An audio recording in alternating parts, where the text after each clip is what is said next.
அனைவருக்கும் இனிமையான காலை வணக்கம். 2024ஆம் ஆண்டு மே மாதம் 29ஆம் தேதி புதன்கிழமை உங்களை ஸ்டார் தமிழில் நம் நாடு நிகழ்ச்சியில் சந்திப்பதில் மகிழ்ச்சியாக இருக்கின்றது. இன்றும் நம் நாடு நிகழ்ச்சியில் ஏராளமான பத்திரிகை செய்திகளை உங்களுக்காக கொண்டு வந்திருக்கின்றோம்.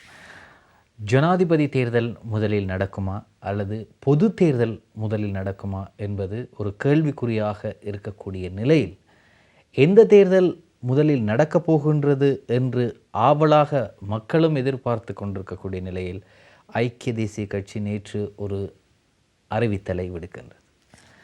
ஜனாதிபதி பொது தேர்தல்களை 2 வருடங்கள் பிற்போட வேண்டும்.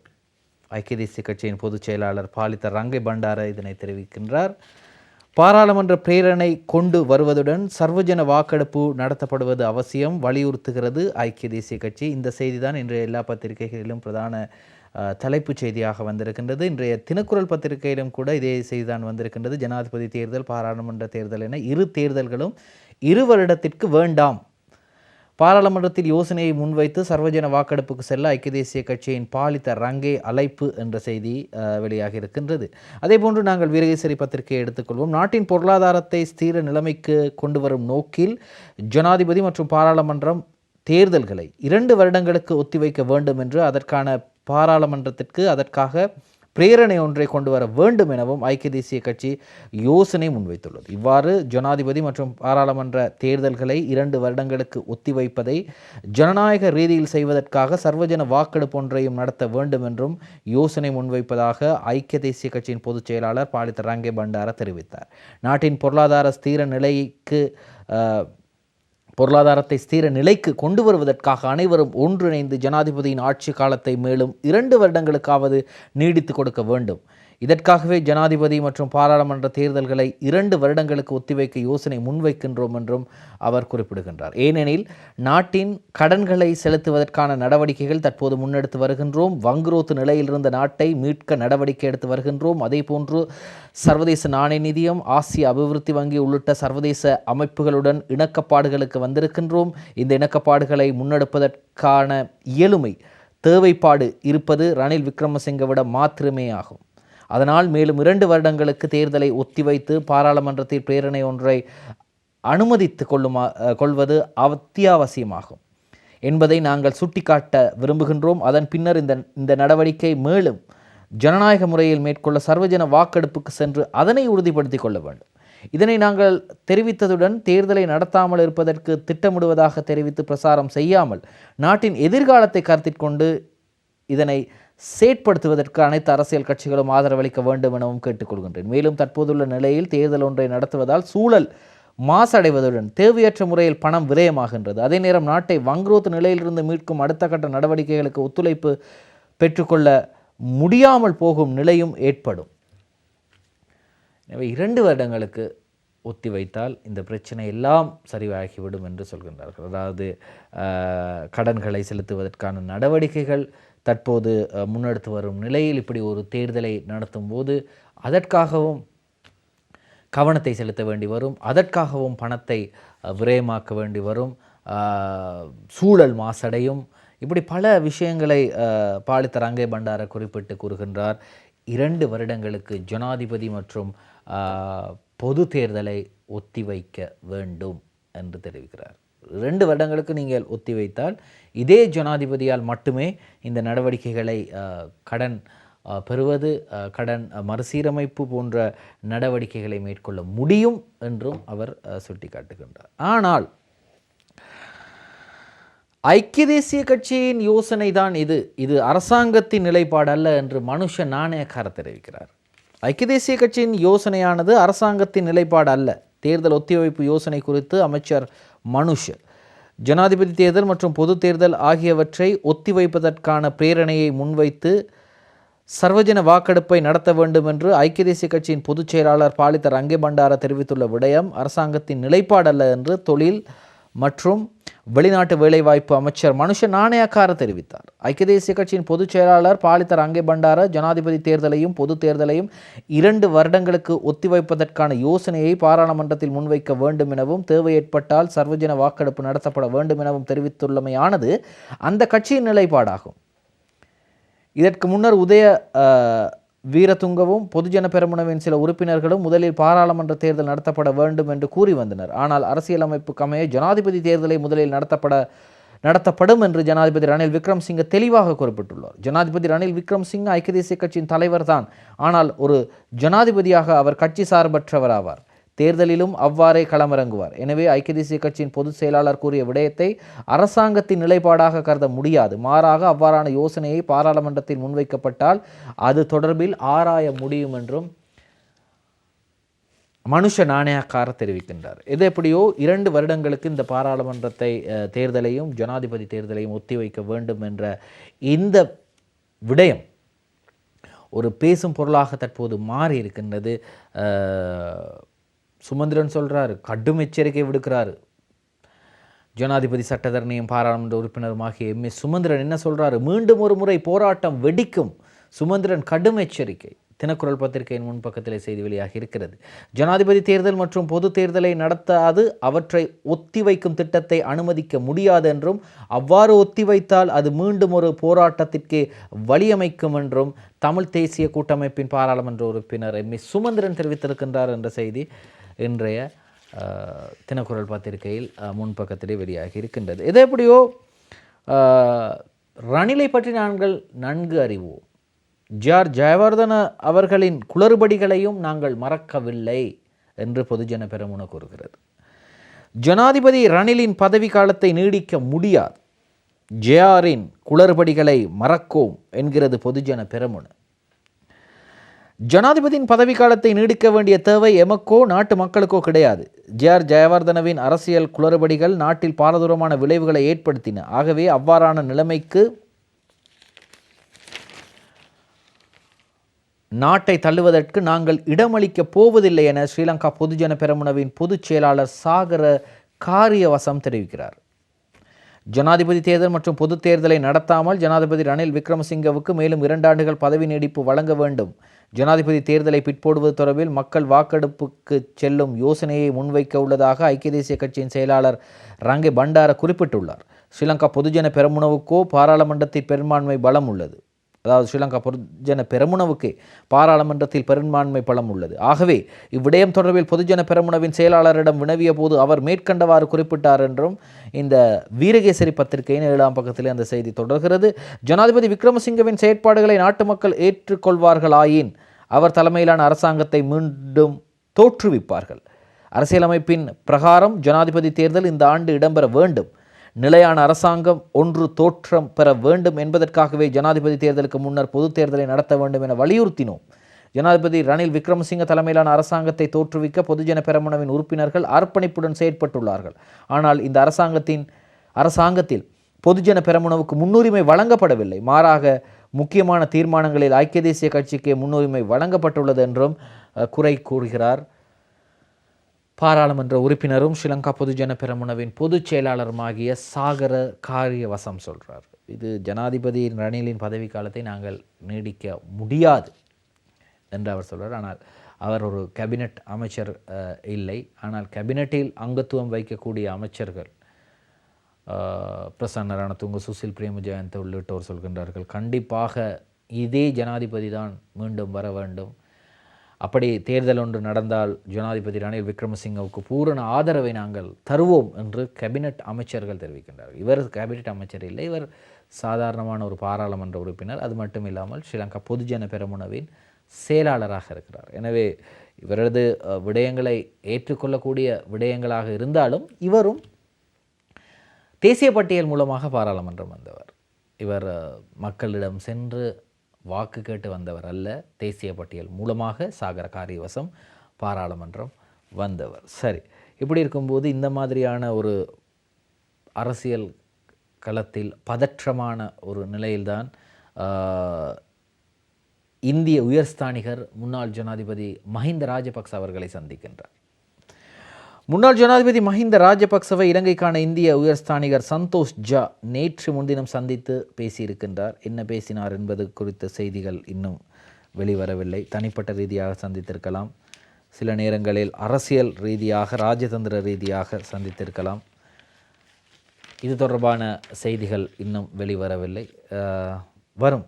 என்ன பேசினார்கள், எதை பற்றி பேசினார்கள் என்ற செய்தி விரைவில் வரும். எப்படி இருக்கும்போது நாமல் ராஜபக்ச, இப்போ மஹிந்த ராஜபக்ச உடைய சந்திப்பு, சந்தோஷ் ஜா இந்திய உயர்ஸ்தானிகரை சந்தித்திருக்கின்றார். அந்த செய்தியை பார்த்தோம். அப்படி என்றால் அடுத்து பார்க்க வேண்டிய செய்தி நாமல் ராஜபக்சவின் செய்தி. தேர்தலை நடத்தாமல் இருக்க முடியாது என்று தெரிவிக்கிறார். தேர்தலை பிற்போடுவது ஜனநாயகத்துக்கு விரோதமானது. நாமல் ராஜபக்ச எம்பி. தேர்தலை பிற்போடுவது ஜனநாயகத்திற்கு விரோதமானது. மக்களின் விருப்பத்திற்கு அமைய நாட்டில் சீரத்தன்மையை ஏற்படுத்த தேர்தல்களை நடத்த வேண்டும் என ஸ்ரீலங்கா பொதுஜன பெரமுனவின் தேசிய அமைப்பாளர் நாமல் ராஜபக்ச தனது உத்தியோகபூர்வ எக்ஸ் வலைத்தளத்தில் பதிவேற்றம் செய்துள்ளார். ஜனாதிபதி தேர்தல் மற்றும் பொது தேர்தலை நடத்தாது ஜனாதிபதி ரணில் விக்ரமசிங்கவுக்கு மேலும் 2 ஆண்டு காலம் பதவி நீடிப்பு வழங்க வேண்டும். அதற்காக மக்கள் வாக்கெடுப்பு நடத்த வேண்டும். தற்போதைய நிலையில் தேர்தலை நடத்தினால் செலவுகளும் சுற்றாடல் மாசடைவும் மாத்திரம் மிகுதியாகும் என ஐக்கிய தேசிய கட்சியின் பொதுச் செயலாளர் ரங்கே பண்டார நேற்று குறிப்பிட்டிருந்தார். இது தொடர்பாகத்தான் தனது எக்ஸ் வலைத்தளத்தில் நாமல் ராஜபக்ச இவ்வாறான ஒரு செய்தியை கருத்தை வெளியிடுகிறார். ஐக்கிய தேசிய கட்சியின் பொதுச் செயலாளரது இந்த கருத்துக்கு அரசியல் கட்சிகள் மற்றும் சிவில் அமைப்புகள் கடும் எதிர்ப்பை வெளிப்படுத்தியுள்ள நிலையில் நாமல் ராஜபக்ச இவ்வாறு பதிவேற்றம் செய்துள்ளார். தேர்தலை நடத்தாது ஜனாதிபதியினதும் பாராளுமன்றத்தினதும் பதவி காலத்தை நீடிப்பது ஜனநாயகத்தின் அடிப்படை கொள்கைகளை பாதிக்கும். தற்போதைய நிலையில் மக்களின் விருப்பத்திற்கு அமைய நாட்டில் ஸ்திரத்தன்மையை ஏற்படுத்த வேண்டுமே தவிர மக்களின் குரல்களை தாமதப்படுத்தக்கூடாது என்று நாமல் ராஜபக்ச தெரிவிக்கிறார். தேர்தலை நடத்த வேண்டும், அப்படி நடத்தாவிட்டால் அது ஜனநாயகத்திற்கு விரோதமானது என்று நாமல் ராஜபக்ச தெரிவித்திருக்கிறார். நாமல் ராஜபக்ச, பசில் ராஜபக்ச ஆகியோரது பெயர்களை குறிப்பிட்டு தேங்காய் உடைக்கப்பட்டது. எங்கென்றால் நேற்றைய தினம் ஸ்ரீலங்கா பொதுஜன பெரமுனவின் அலுவலகத்திற்கு முன்பாக தேங்காய் உடைக்கப்பட்டது. நாட்டுக்கு எதிரான சட்டமூலங்களுக்கு ஒருபோதும் ஆதரவளிக்க வேண்டாம். பசில் நாமல் பெயர் குறிப்பிட்டு தேங்காய் உடைத்து சாபம். ஜனாதிபதி ரணில் விக்ரமசிங்கவின் நாட்டுக்கு எதிரான சட்டமூலங்களுக்கு கை உயர்த்த வேண்டாம் என வலியுறுத்தி சிவில் அமைப்பினர் ஸ்ரீலங்கா பொதுஜன பெரமுனவின் காரியாலயத்தின் முன்பாக நேற்று தேங்காய் உடைத்து தமது எதிர்ப்பை வெளிப்படுத்தினர். சிவில் அமைப்பினர் பொதுஜன பெரமுனவின் காரியாலயத்திற்கு முன்பாக கூடிய போது பொதுஜன பெரமுனவின் ஆதரவாளர்களுக்கும் சிவில் அமைப்பினருக்கும் இடையில் முறுகல் நிலை ஏற்பட்டது. சம்பவ இடத்திற்கு வருகை தந்த போலீசார் நிலைமையை கட்டுப்படுத்தினர். இதன் பின்னர் பத்திரமுள்ள நெலும் மாவட்டத்தில் கழக தடுப்பு பிரிவினர் பாதுகாப்பு நடவடிக்கைகளில் ஈடுபடுத்தப்பட்டிருந்தனர். நிதி அமைச்சால் பாராளுமன்றத்திற்கு சமர்ப்பிக்கப்பட்டுள்ள பொருளாதார நிலைமாற்றம் மற்றும் அரச நிதி முகாமைத்துவம் ஆகிய சட்டமூலங்களுக்கு எதிர்ப்பு தெரிவித்து சிவில் அமைப்பினர் பொதுஜன பெரமுனவின் காரியாலயத்தில் நேற்றைய தினம் ஆர்ப்பாட்டத்தை மேற்கொண்டிருந்தனர். தேசியத்தையும் தேசிய வளங்களையும் பாதுகாப்பதாக பொதுஜன பெரமுனவின் தலைவர் மஹிந்த ராஜபக்ச நாட்டு மக்களுக்கு குறிப்பிடுகிறார். ஆனால் அவரது கட்சியினர் நாட்டுக்கு எதிராக சட்டமூலங்களுக்கு ஆதரவு வழங்குகிறார்கள். ஆகவே தற்போது சமர்ப்பிக்கப்பட்டுள்ள 2 சட்டமூலங்களுக்கு பொதுஜன பெரமுன ஆதரவு வழங்கக்கூடாது என சிவில் அமைப்பினர் கோஷம் எழுப்பினர். இதன்போது ஒரு தேங்காயில் பொதுஜன பெரமுனவின் ஸ்தாபகர் பசில் ராஜபக்சவின் பெயரையும் பிரிதொரு தேங்காயில் பொதுஜன பெரமுனவின் தேசிய அமைப்பாளர் நாமல் ராஜபக்சவின் பெயரையும் பிரிதொரு தேங்காயில் ஸ்ரீலங்கா பொதுஜன பெரமுனவின் பெயரையும் எழுதி நாட்டுக்கு எதிராக செயற்பட்டு இந்த நாட்டை இல்லாதொழிக்கும் ராஜபக்சர்களின் குடும்பமும் பொதுஜன பெரமுனவும் இல்லாதொழிய வேண்டும் என சபித்து தரையில் தேங்காய்களை உடைத்து தமது கடும் எதிர்ப்பை வெளிப்படுத்தினார்கள். இதன்போது அவ்விடத்திற்கு வாகனத்தில் வருகை தந்த அமைச்சர் பிரசன்ன ரணதுங்கவிடம் சிவில் அமைப்பினர் பேச முற்பட்டனர். அதற்கு அவர் அனுமதி வழங்காமல் வேகமாக சென்றார். சிவில் அமைப்பினர் அவருக்கு கடும் எதிர்ப்பை வெளிப்படுத்தி கூக்குரல் எழுப்பினர். இதன்போது பொதுஜன பெரமுனவின் ஆதரவாளர்களான டான் பிரசாத் உள்ளிட்ட தரப்பினர் சிவில் தரப்பினரை கடுமையாக சாடினர். போலீசார் இரு தரப்பினரையும் சமரசம் செய்து நிலைமையை கட்டுப்பாட்டுக்குள் கொண்டு வந்தனர். தேங்காய் உடைத்து சபித்திருக்கிறாங்க. இப்படி இவர்கள் இல்லாதொழிய வேண்டும், இந்த சட்டமூலங்களுக்கு கை உயர்த்தும் இந்த நபர்கள், இந்த கட்சி இல்லாதொழிய வேண்டும் என்று சிவில் சமூகத்தினர் தேங்காய் உடைத்தாங்க. அப்போ பிரசன்ன ரணதுங்க அந்த வழியில் வந்தார். அப்போ அவரிடம் கேட்குறாங்க, பாருங்கள், அரசாங்கத்துக்கு எதிராக உங்களோட கட்சிக்கு எதிராக கோஷம் எழுப்புறாங்களே, இவங்களெல்லாம் பணம் வாங்கி கொண்டு கோஷம் எழுப்புறாங்க. பாருங்கள் எத்தனை பேர் இருக்கிறாங்க, ஒரு 5-10 பேர் தான் இருக்கிறாங்க. இவங்க எல்லாம் பணம் வாங்கி கொண்டு, யாரோ ஒரு அமைப்பினாலோ ஒரு குழுவினாலோ பணம் வாங்கி கொண்டு அந்த பணத்திற்காக கோஷம் எழுப்புவார்கள். இவர்களது நிலைப்பாடல்ல நாட்டு மக்களது நிலைப்பாடு. எனவே நாட்டு மக்களது நிலைப்பாடு ஸ்ரீலங்கா பொதுஜன பெரமுனவின் பக்கமே ஆதரவு இருப்பதாக பிரசன்ன ரணதுங்க நேற்றைய தினம் குறிப்பிட்டார். அதற்கு பிறகு அவரது வாகனத்தின் அந்த V18 கதவை திறக்க முற்பட்ட போது வேகமாக பிரசன்ன ரணதுங்க நேற்றைய தினம் அந்த இடத்திலிருந்து வெளியேறிவிட்டார். சரி, இப்படி இருக்கும்போது தோட்ட தொழிலாளர்களது சம்பளம் 1700 ரூபாய் வழங்கப்படுமா? அப்படி வழங்கப்படாவிட்டால் அவர்களுக்கு வழங்கப்பட்டிருக்கக்கூடிய முதலாளிமார்களுக்கு அல்லது முதலாளிமார் சம்மேளனத்துக்கு வழங்கப்பட்டிருக்கக்கூடிய தோட்டங்கள் மீண்டும் பெறப்படும் என்று நேற்று முன்தினம் தொழில் மற்றும் வெளிநாட்டு வேலைவாய்ப்பு அமைச்சர் மனுஷ நாணயக்கார அறிவித்திருந்தார். ஆனால் குத்தகை ஒப்பந்தத்திலிருந்து தோட்டங்களை பெறுவது இலகுவான விடயம் அல்ல. காரணம், அது மிகவும் கடினமான ஒரு விடயம். குத்தகை ஒப்பந்தத்திலிருந்து வெளியேறுவது கடினம் அல்ல. ஜூனில் 1700 ரூபாய் வழங்காவிடின் சட்ட நடவடிக்கை, முதலாளிமார் சம்மேளனத்திற்கு அரசாங்கம் எச்சரிக்கை. அரசாங்கம் சொல்வது இது கடினம் அல்ல, இது ஒரு சிம்பிள் வேலை, ஈஸியான வேலை என்று சொல்கின்றது.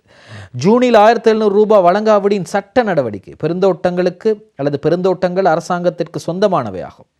அவை கம்பெனிகளுக்கு நீண்டகால குத்தகைக்கு வழங்கப்பட்டுள்ளன தவிர விற்கப்படவில்லை. எனவே குத்தகை ஒப்பந்தத்திலிருந்து விலகுவது அரசாங்கத்துக்கு கடினமானதல்ல என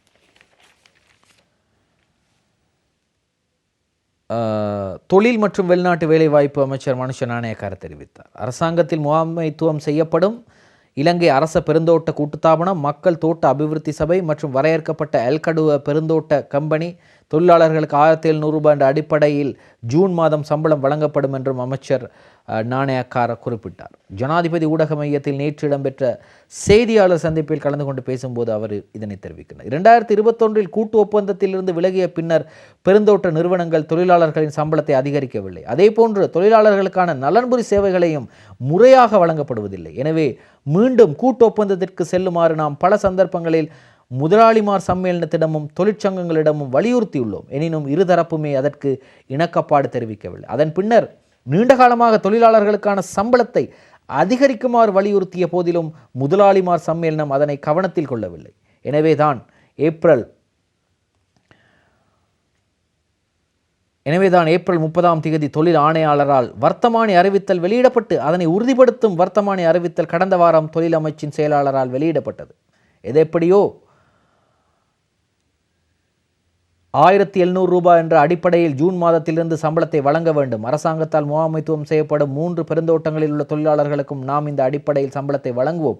பெருந்தோட்டங்கள் முதலாளிமார் சம்மேளனத்திற்கு நீண்டகால குத்தகைக்கு வழங்கப்பட்டுள்ளதை தவிர விற்கப்படவில்லை. எனவே குத்தகை ஒப்பந்தத்திலிருந்து விலகுவது அரசாங்கத்துக்கு கடினமான விடயம் அல்ல என்றும் அவர்கள் தெரிவித்திருக்கிறார்கள். அவர்கள் என்ன சொல்கின்றார்கள்? முதலாளிமார் சம்மேளனம் என்ன சொல்கின்றார்கள்? நாங்கள் இதை சட்ட ரீதியாக சந்திப்போம். அவ்வாறு நீங்கள் இலகுவாக எங்களிடமிருந்து தோட்டங்களை பறிக்க முடியாது. லீஸ் குத்தகை அடிப்படையிலே நாங்கள் இந்த தோட்டங்களை பெற்றிருக்கின்றோம். எனவே எங்களுக்கும் அதிலே சட்ட ரீதியான பங்கு இருக்கின்றது என்று அவர்கள் தரப்பும் சொல்கின்றார். எதை எப்படியோ இன்னும் ஏராளமான செய்திகள் இருக்கின்றது. அவை அனைத்தையும் உங்களுக்கு கொண்டு வருவதற்கு நாங்கள் தயாராக இருக்கின்றோம். ஸ்டார் தமிழின் நம் நாடு நிகழ்ச்சியில் ஒரு சிறு விளம்பரங்கள். நம் நாடு தொடர்கிறது. ஜூன் மாதம் 9 தமிழ் பொது வேட்பாளர் தொடர்பான ஒரு கருத்து பரிமாறல் ஒன்றை நடத்தலாம். அதாவது சிவில் அமைப்பினர், பொதுமக்கள் அனைவரும் கலந்து கொள்ளலாம். அதன் மூலமாக அவர்களுடைய கருத்தையும் கேட்டு பரஸ்பர கருத்துக்கள் இருந்தால் அதையும் விவாதித்து ஒரு கருத்து பரிமாற்றம் நடத்தலாம் என்று சுமந்திரன் அவர்கள் கூறியிருந்தார். இது எப்படியோ யாழ் வணிகர் சமூகமும் அதற்கு ஆதரவு தெரிவித்திருக்கிறது. தமிழ் பொது வேட்பாளர் முயற்சிக்கு யாழ் வணிகர் சமூகம் கழகமும் ஆதரவு. தமிழ் பொது வேட்பாளர் தொடர்பாக முன்னெடுக்கப்பட்டு வரும் முயற்சிகளுக்கு யாழ் வணிகர் கழகம் தனது ஆதரவை அறிவித்துள்ளது. தமிழ் பொது வேட்பாளர் தொடர்பாக முன்னெடுக்கப்பட்டு வரும் தொடர்ச்சியான மக்கள் சமூக அமைப்புகளுடனான உரையாடலின் ஒரு கட்டமாக திங்கட்கிழமை யாழ் வணிகர் கழகத்துடனான சந்திப்பு நடைபெற்றது. பொது வேட்பாளர் விடயத்தில் தொடர்ச்சியான செயற்பாட்டில்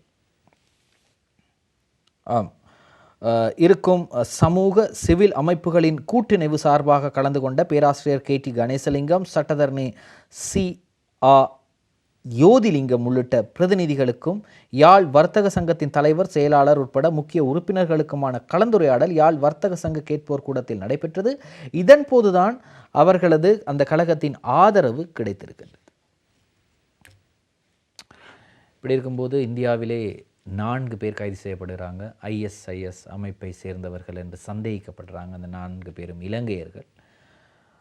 இந்தியாவில் கைதான 4 தொடர்பை பேணிய சந்தேக நபர்கள் 2 கைது. ISIS பயங்கரவாதிகள் என கூறி கைது செய்யப்பட்ட 4 இலங்கையர்களுடன் தொடர்புகளை பேணியிருக்கலாம் என்ற சந்தேகத்தின் அடிப்படையில் மேலும் 2 கைது செய்யப்பட்டுள்ளனர். சந்தேக நபர்களுக்கும் புத்தளம், ஸ்லாபம் பிரதேசங்களை சேர்ந்தவர்கள் என்றும் இவர்கள் 2 அண்மையில் கொழும்பு மாளிகாவத்து பிரதேசத்தில் கைது செய்யப்பட்டிருக்கின்றார்கள் என்றும் சந்தேக நபருடன் நெருங்கிய தொடர்புகளை பேணியவர்கள் எனவும் பயங்கரவாத தடுப்பு மற்றும் விசாரணை பிரிவு தெரிவித்துள்ளது. ISIS பயங்கரவாதிகள் என கூறி சந்தேகத்தின் அடிப்படையில் குஜராத் பயங்கரவாத தடுப்பு பிரிவினரால் 4 இலங்கையர்கள் கைது செய்யப்பட்டிருந்தனர். அந்த செய்தி அவ்வாறு தொடர்கிறது. எனவே ஒரு தனியார் தொலைக்காட்சி நிகழ்ச்சியில் கலந்து கொண்ட வெளிநாட்டு அலுவல்கள் அமைச்சர் அலி ஷப்ரி சொல்கிறார், அது அவங்களுக்கும் ISISக்கும் தொடர்பு இருப்பதாக உறுதிப்படுத்தப்படவில்லை என்று தெரிவிக்கிறார். இப்படி பரஸ்பர கருத்துக்கள் இருக்கிறது இது தொடர்பாக. சரி, அதை பார்க்கலாம். வட்டி வீதங்களில் மாற்றம் இல்லை, சர்வதேச தனியார் கடன் வழங்குனர்களுடன் வெகு விரைவில் இணக்கப்பாடு என்ற செய்தியும் வீரகேசரி பத்திரிகையிலே வெளியாக இருக்கின்றது. சமகாலத்தில் நாட்டின் பொருளாதாரத்தில் அவதானிக்கப்பட்ட சாதக நிலைமைகளின் அடிப்படையில் வைப்புக்கள் மற்றும் கடன்களுக்கான வட்டி வீதங்களை முறையே 8.5%, 9.5% ஆகிய முன்னைய மட்டங்களிலேயே பேணுவதற்கு நாணய சபை தீர்மானித்திருப்பதாக இலங்கை மத்திய வங்கியின் ஆளுநர் கலாநிதி நந்தலால் வீரசிங்க தெரிவித்திருக்கிறார். நேற்றைய தினம் யாழ் போதனா வைத்தியசாலையில் ஒரு சம்பவம் இடம்பெற்றது. அந்த வீடியோ பதிவுகளை நீங்கள் பார்த்திருப்பீர்கள். தனது நண்பரை ஒருவர் அழைத்து வருகிறார், கையில் காயத்துடன் இரத்தம் சிந்த அவரை அழைத்து வருகிறார். ஆனால் தனது மோட்டார் சைக்கிளை வைத்தியசாலைக்குள்ளேயே அவர் எடுத்து வந்து ஓட்டி வருகிறார். வைத்தியசாலைக்குள்ளேயே ஓட்டி வருகிறார். அதற்கு பிறகு இது தொடர்பாக அந்த வைத்தியசாலை ஊழியர் ஒருவர் அவரிடம் வாக்குவாதம் செய்கிறார். எவ்வாறு நீங்கள் இப்படி வைத்தியசாலைக்குள் மோட்டார் சைக்கிளை கொண்டு வர முடியும் என்று கேட்டதற்கு கோபப்பட்ட அவர் பிரிண்டர் மெஷினை எடுத்து அந்த ஊழியரின் தலையிலே அடிக்கிறார். ஆனால் அவர் கைது செய்யப்பட்டிருப்பதாக நேற்றைய தினம் செய்திகள் வெளியாகி இருந்தது. ஏனென்றால் அடுத்த செய்தியும் அந்த சம்பவம் நடைபெற்ற இடம் தொடர்பான ஒரு செய்தி. யாழ் போதனா வைத்தியசாலையை தேசிய வைத்தியசாலையாக தரம் உயர்த்த யோசனை, அமைச்சரவையில் டக்ளஸின் முன்மொழிவை வழிமொழிந்தார் ஜனாதிபதி. யாழ் போதனா வைத்தியசாலையை தேசிய வைத்தியசாலையாக மாற்றுவது தொடர்பாக அமைச்சரவை கூட்டத்தில் அமைச்சர் டக்ளஸ் தேவானந்தாவினால் சமர்ப்பிக்கப்பட்ட முன்மொழிவுகள். எனவே அந்த முன்மொழிவுகளை ஜனாதிபதி வழிமொழிந்திருக்கின்றார் என்ற செய்தி வெளியாக இருக்கின்றது. ஆகவே இதன் அடிப்படையில் மிக விரைவில் தரம் உயர்த்தப்பட உள்ள யாழ் போதனா வைத்தியசாலைக்கு பௌதீக மற்றும் ஆளணி ஒதுக்கீடுகள் அதிகரிக்கப்பட்டு வடக்கு மக்களுக்கு மேலும் சிறப்பான சேவையை வழங்குவதற்கான சூழல் உருவாக்கப்பட உள்ளது என்றும் தெரிவிக்கப்படுகின்றது. எனவே கண்டிப்பாக யாழ் போதனா வைத்தியசாலை தேசிய வைத்தியசாலையாக தரம் உயர்த்தப்பட இருக்கின்றது. ஒரு மகிழ்ச்சிகரமான ஒரு செய்தி. இப்படி இருக்கும்போது இந்த COVID-19 தொற்றால் பாதிக்கப்பட்டோம், பலரை நாம் இழந்தோம். ஆனால் அந்த பெயரை கேட்டவுடனே சும்மா அதிர்தில்லை என்று கூறுவது போல் COVID-19 என்ற பெயரை கேட்டாலே சும்மா அதருது. ஆனால் அதைவிட மோசமான பேரழிவு தரும் டிசீஸ் எக்ஸ் வைரஸ் தொற்று, அதை பற்றி தினகரன் பத்திரிகையில் செய்தி வெளியாக இருக்கின்றது. தாக்கு பிடிக்க உலகம் தயாரில்லை, வைத்திய நிபுணர்கள் எச்சரிக்கை. COVID-19 தொற்றை விட பேரழிவு தரும் புதிய நோயை தாக்கு பிடிக்க உலகம் தயாராக இல்லை என வைத்திய நிபுணர்கள் குறிப்பிடுகின்றனர். புதிய தொற்றுக்கு டிசீஸ் எக்ஸ் என சமூக வலைத்தளத்தில் பெயரிட்டுள்ளனர். உலக சுகாதார நிறுவனத்தின் தலைவர் பெட்ரோஸ் அந்தோனம் கேப்ரோஸ் இந்த டிசீஸ் எக்ஸுக்கு உலகம் தயாராக இல்லை என்று தெரிவித்திருக்கு. ஐயா, உலகமே தயாராக இல்லை என்றால் நாங்களெல்லாம் எந்த நிலை ஐயா? எங்களை கொஞ்சம் யோசித்து பாருங்கள். உலகமே தயாரில்லை என்று சொல்கிறீங்க, இலங்கையிட நிலையை கொஞ்சம் யோசித்து பாருங்கள். சரி, இப்படி இருக்கும்போது என்று ஏற்கனவே கூறியுள்ளார். உலகத் தலைவர்கள் இந்த ஆண்டின் ஒரு பகுதியை அடுத்த தொற்று நோய்க்கான தயாரிப்பு பற்றி விவாதித்துள்ளனர். கோவிட்-19 தொற்று நோயை விட இது 20 மடங்கு அதிகமான உயிரிழப்புகளை ஏற்படுத்தக்கூடிய வைரஸ் என இதன்போது இவர்கள் கலந்துரையாடினர். 2024ஆம் ஆண்டின் உலக பொருளாதார மன்றத்தில் டிசீஸ் எக்ஸ் தொடர்பில் கலந்துரையாடப்பட உள்ளது. குறிப்பாக விலங்குகளின் வாழ்விடங்களில் மனித செயற்பாடு அதிகரிப்பதாலேயே இவ்வாறான தொற்று நோய்கள் ஏற்படுவதாக வைத்திய நிபுணர்கள் சுட்டிக்காட்டி. நாங்கள் இன்னும் பயப்பட தேவையில்லை, இன்னும் அது வர இல்லை, வார நேரம் சொல்லுவாங்க. அது வரும்போது மட்டும் நாங்கள் முகக்கவசம் போட்டால் போதும். இப்போது முகக்கவசம் நாங்கள் போட தேவையில்லை, அப்படியெல்லாம் நாங்கள் நினைப்பது தவறு. எப்போதுமே நாங்கள் பாதுகாப்பாக இருக்க வேண்டியது தான் எமது அனைவரது கடமை. துரோகி பட்டத்துக்கு பயந்து உண்மையை மறைக்க மாட்டேன். 2005 ஜனாதிபதி தேர்தலில் வடக்கில் நடந்தது சகலருக்கும் தெரியும் என்று சுமந்திரன் சொல்கிறார். தினகரன் பத்திரிகையில் வெளியாக இருக்கின்றது. வடமாகாணத்தில் 2005ஆம் ஆண்டில் என்ன நடந்தது என்பது எல்லோருக்கும் தெரிந்த விடயம்தான். என்னை துரோகி என்று கூறிவிடுவார் என பயந்து உண்மையை வெளிப்படையாக சொல்ல தயங்கப் போவதில்லை என இலங்கை தமிழரசு கட்சியின் பேச்சாளரும் யாழ் மாவட்ட பாராளுமன்ற உறுப்பினருமான ஜனாதிபதி சட்டத்தரணி எம். சுமந்திரன் தெரிவித்துள்ளார். 2005ஆம் ஆண்டு ரணில் விக்ரமசிங்கவின் பயணத்திற்கு அதை கொஞ்சம் பார்ப்போம் என்ன சொல்லியிருக்கிறாருன்னு சொல்லி. ரணில் விக்ரமசிங்கவின் இன்றைய தினகரன் பத்திரிகையின் 8ஆம் பக்கத்திலே அந்த செய்தி தொடர்கிறது.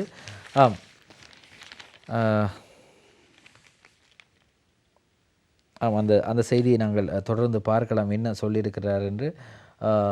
மக்கள் தடையாக இருந்திருக்கலாம், அதாவது ரணில் விக்ரமசிங்கவின் பயணத்திற்கு மக்கள் தடையாக இருந்திருக்கலாம். அதைவிட பகுதி மக்கள் இப்போதாவது வருத்தத்துடன் நினைவு கூறுவார்கள் என நினைக்கிறேன். ஜனாதிபதி ரணில் விக்ரமசிங்க முன்னிலையில் சில தினங்களுக்கு முன்னர் இவ்வாறு கூறியிருப்பது தொடர்பில் யாழ் ஊடக மையத்தில் ஊடகவியலாளர்கள் எழுப்பிய கேள்விக்கு பதிலளிக்கும் போதே அவர் இவ்வாறு தெரிவித்தார். 2005ஆம் ஆண்டு நடைபெற்ற ஜனாதிபதி தேர்தலில் வடமாகாணம் வாக்களிக்கவில்லை, ஆனாலும் கிழக்கு மாகாணம் வாக்களித்தது. ஜனாதிபதி தேர்தலை புறக்கணிக்குமாறு கிழக்கு மாகாண மக்களுக்கு அறிவிக்கப்பட்டதும் அம்மக்கள் வாக்களித்தனர். ஏனெனில் அதை அமுல்படுத்துகின்ற அதிகாரம் அந்த பிரதேசத்தில் தமிழீழ விடுதலை புலிகளுக்கு இருக்கவில்லை. ஆனால் புலிகளின் கட்டுப்பாட்டில் இருந்த பிரதேசங்களில் மக்கள் வாக்களிக்கவில்லை என்றும் சுமந்திரன் அவர்கள் தெரிவித்திருக்கிறார். அது ஒரு பழைய கதை, அதை அவர் மீண்டும் தெரிவித்திருக்கிறார். உங்களுக்கு தெரியும் இந்த கார்த்திகை பூ அது எவ்வளோ ஒரு முக்கியமான ஒரு பூ என்று உங்களுக்கு தெரியும்.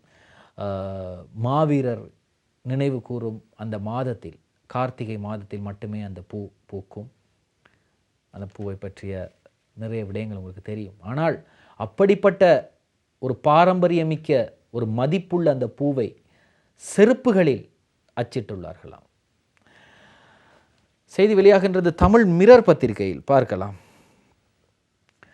பாதணிகளில் கார்த்திகை பூ. தென்னிலங்கையில் செருப்பு உற்பத்தியை மேற்கொள்ளும் நிறுவனம் ஒன்று தமிழர்களின் பாரம்பரியமானதும் தனித்துவம் வாய்ந்த கார்த்திகை பூவினை பாதணிகளில் பதித்துள்ளது என தமிழ் தேசிய பசுமை இயக்கத்தின் தலைவர் பொன்னுதுரை ஐங்கரநேசன் அதிருப்தி வெளியிட்டுள்ளார். இந்த மாதிரி தான் செய்வாங்க. அதாவது எதெல்லாம் தமிழர்களுக்கு பாரம்பரியமிக்கதோ மிகவும் பிடித்த விடயங்களோ அவற்றை தான் இழிவுபடுத்தும் ஒரு செயற்பாடு நடக்கின்றது. அவர் வன்மையாக கண்டித்திருக்கின்றார். உடனடியாக அந்த பாதணிகளை வியாபார ஸ்தலங்களிலிருந்து விற்பனையிலிருந்து அகற்றுமாறு அவர் அந்த உற்பத்தி நிறுவனங்களிடம் கேட்டுக்கொள்கின்றார். பார்ப்போம் என்ன நடக்கின்றது என்று சொல்லி. தமிழ்ச்செல்வி வயது 46 தேயிலைக்கு உரம் போட்டு கொண்டிருந்திருக்காங்க. காவத்த ஓப்பாத்த தோட்டத்திலே மரம் ஒன்று விழுந்ததில் அந்த இடத்திலேயே மரணம் அடைந்திருக்கிறாங்க. செய்தி திவைன பத்திரிகையிலே வெளியாகிறது. මාරගසක් කඩා වැටි වතු කම්කරු කාන්තාවක් මරුට දෙදෙනෙකුට බරපතලයි. இவங்களும் இன்னும் 2 பெண்களும் சேர்ந்து மொத்தமாக 3 பெண்கள் வேலை செய்து கொண்டிருந்திருக்காங்க. பாரிய மரம் ஒன்று விழுந்திருக்கின்றது. கடந்த 2 மாதங்களுக்கு முதல் தான் அவருடைய கணவரும் உயிரிழந்திருக்கின்றார். தற்போது அவரும் நேற்று பகல் வேளையிலே பரிதாபகரமாக உயிரிழந்தார். எனவே இந்த காற்று மழை பெய்யும் போது வேலைக்கு போக முடியாது, எங்களால் வர முடியாது என்றெல்லாம் சொல்ல முடியாது. சில நேரங்களில் கண்டிப்பாக போய் ஆக வேண்டும். அப்படி இல்லாவிட்டால் அன்றைய தினத்திற்கான சம்பளத்தை தரமாட்டார்கள். அதற்காகத்தான் அவர்கள் வேலைக்கு போகின்றார்கள், இப்பொழுது உயிரை பறிகொடுத்திருக்கின்றார்கள். அவருக்கு எங்களுடைய ஆழ்ந்த அனுதாபங்களை இந்த நேரத்தில் தெரிவித்துக் கொள்கின்றோம். சரி, நாங்கள் இந்த bus, private bus, CDP bus என்று 2 பஸ் இருக்குது தானே. இப்போ சிடிபி பஸ் வராட்டி நாங்கள் ஏசுவோம், என்னப்பா இந்த நேரத்தில் வர வேண்டிய சிடிபி பஸ்ஸை காணும், இந்த சிடிபி பஸ் போடுறாங்கல்ல பாருங்கள், இந்த மாதிரி நேரத்தில் ஒரு 2-3 சிடிபி பஸ் அதிகமாக போட்டால் என்ன. போக்குவரத்து அமைச்சர் சொல்கிறாரே என்ன என்று பார்க்கலாம் இன்றைய தினமின பத்திரிகையில். මෙරට තිබෙන්නේ බස් වලින් 52ක් කල් පැනලා அலுத்தின் பஸ் கேன்னு சல்லினை. இலங்கையில் தற்போது இருக்கக்கூடிய பஸ்களில் 52 விதமான பஸ்கள் தனது காலத்தை முடித்துள்ளது. இனி அந்த பஸ்ஸால் பாவிக்க முடியாது, அந்த பஸ்ஸை வீதிகளில் ஓட்ட முடியாது. அலுத்தின் பஸ் கேன்னு சல்லின, புதிதாக பஸ் வாங்குவதற்கு எங்களிடம் சல்லி இல்லை, பணம் இல்லை. தும்ரியா இதாமத் அசாத்திய தத்வே, புகையிரதமும் மிகவும் மோசமான நிலையிலே இருப்பதாகவும் தெரிவிக்கிறார். 2ஆம் வகுப்பில் புகையிரதத்தில் போகிறவங்களுக்கு தெரியும், 2ஆம் வகுப்பில் ஓரளவு மின்விசிறிகள் ஒரு கம்பவுண்டுக்கு ஒரு 2, அதாவது ஒரு பெட்டிக்கு 2 இல்லாட்டி 1ஆவது இருக்கும். ஆனால் அந்த 3ஆவது வகுப்பில் ஒரு மின்விசிறி கூட இருக்காது, எல்லாத்தையும் கலட்டியிருப்பாங்க. யோசித்து பாருங்கள், பகல் நேரத்தில் புகையிரதத்தில் பயணிக்கும்போது எவ்வளவு கஷ்டமாக இருக்கும் இந்த மின்விசிறிகள் இல்லாத காரணம். எனவே ஃபேன் இல்லை. அவரே சொல்லிட்டார், அமைச்சரே சொல்லிட்டாரு, மோசமான நிலையில் இருக்கின்றது இலங்கை புகையிரதம் என்று. சரி, இவற்றையெல்லாம் நாங்கள் பார்க்க வேண்டும். இதை எல்லாத்தையும் விட்டுட்டு நாங்கள் அடுத்த கட்டம் என்ன செய்ய போகிறோம், தொழில்நுட்பத்தில் நாங்கள் எப்படி முன்னேற போகிறோம், ஏஐ எப்படி கொண்டு வர போகிறோம் என்றெல்லாம் பேசுகிறோம். முதல்ல நாங்கள் பயணிக்கிற பஸ் வண்டியே இலங்கையில் இல்லாமல் இருக்குது. சரி, இப்படி நிறைய பிரச்சனைகள் இருக்குது, பேசலாம். இன்றும் நிறைய விடயங்களை உங்களுக்காக நம் நாடு நிகழ்ச்சியில் கொண்டு வந்தோம். இன்றும் நம் நாடு நிகழ்ச்சியில் தயாரிப்பில் கவின் சாந்த் உதவி இருந்தார். மற்றும் ஒரு ஸ்டார் தமிழின் நம் நாடு நிகழ்ச்சியில் உங்களை சந்திக்கும் வரை விடைபெறுகின்றோம். நன்றி, வணக்கம்.